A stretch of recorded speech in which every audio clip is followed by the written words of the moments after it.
Kali ini saya ingin berbagi tutorial tentang cara menggunakan alat bantu untuk coklit untuk mengisi laporan harian Pantarlih.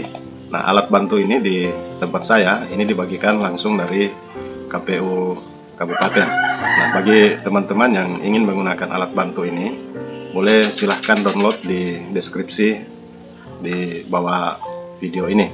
Jangan lupa untuk mendukung kami untuk mengembangkan channel ini dengan menekan tombol like dan subscribe agar channel ini dapat berkembang. Baik, jadi alat bantu ini akan membantu kita di dalam membuat laporan hasil akhir dari Pantarlih maupun laporan rekapitulasi dari PPS untuk dilaporkan ke PPK atau ke KPU Kabupaten. Nah, alat ini dilengkapi dengan alat bantu yang masih kosong seperti ini, yang diinput berdasarkan dengan jumlah pemilih yang ada di desa masing-masing. Nah, jadi langsung saja saya berikan contoh ini di daftar pemilih dari satu desa. Jadi di sini saya sengaja mengaburkan nomor KK, NIK, dan lain-lain untuk menghindari ketentuan dari YouTube untuk tidak menampilkan data identitas seseorang. Jadi langkah yang pertama yaitu kita copy dari daftar pemilih ini. Nah, kita copy, kemudian masuk ke dalam alat bantu ini, paste. Nah, ini.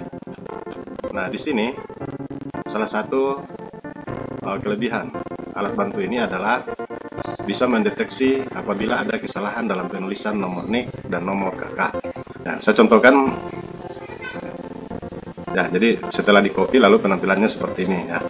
Saya contohkan misalnya salah seorang warga di TPS 1 yang bernama Putra ini, misalnya dia sudah pindah TPS ke TPS lain. Maka kita tulis di kolom keterangan ini ya. Di kolom keterangan, kalau pindah TPS ke tempat lain itu keterangannya adalah angka 8. Nah, maka secara otomatis di alat rekap kita di sini ya, TPS 1 akan tertulis salah satu pemilihnya salah penempatan TPS ya. Pemilih itulah berjenis kelamin laki-laki, salah penempatan TPS sebanyak 1 orang. Nah, begitu juga saya ambil contoh lagi di pemilih yang lain, misalnya di sini sudah meninggal itu keterangannya adalah angka 1. Nah, begitu kita buka di rekapnya, maka di sini TPS 1 ya, yang meninggal 1 orang, maka jumlah yang tidak memenuhi syarat itu sudah ada 2 orang.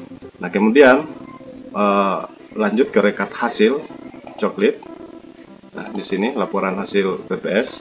Nah, untuk menampilkan data di dalam laporan ini, kita harus merubah terlebih dahulu nomor TPS-nya. Jadi di sini nomor TPS 001. Ketika kita rubah, yang ada di sini nomor 000.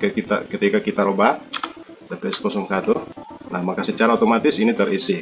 Jadi jumlah pemilih di TPS 1 yang diterima dari KPU itu sebanyak 222, dan yang tidak memenuhi syarat yaitu sebanyak 2 orang, yang terdiri dari meninggal 1 orang dan salah penempatan TPS 1 orang. Saya berikan contoh lain, misalnya di ini atas nama ini katakanlah sudah berubah menjadi TNI. Berubah menjadi TNI berarti dia angka 7, angka 6 ya untuk TNI. Nah, kita lihat di laporan hasil akhirnya ini ya.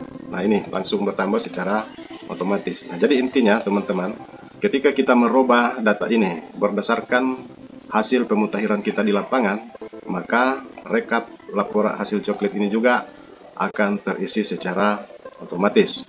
Nah, untuk jumlah pemilih baru, ketika kita menambahkan di sini ya, pemilih baru, maka begitu juga secara otomatis rekapitulasi hasil ini akan berubah. Ya, saya contoh, misalnya saya copy paste aja dari salah satu ini ya, karena ini hanya sekedar contoh. Nah, daripada saya menginti ulang, saya masukkan sebagai pemilih baru. Nah, kita lihat di hasil laporan akhir. Ini TPS-nya TPS 1. Oh maaf, salah paste, salah copy paste ya. Saya unduh kembali.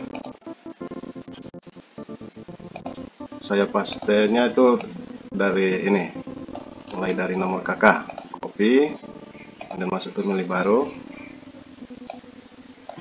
ya, mulai dari nomor kakak kemudian paste TPS-nya 1.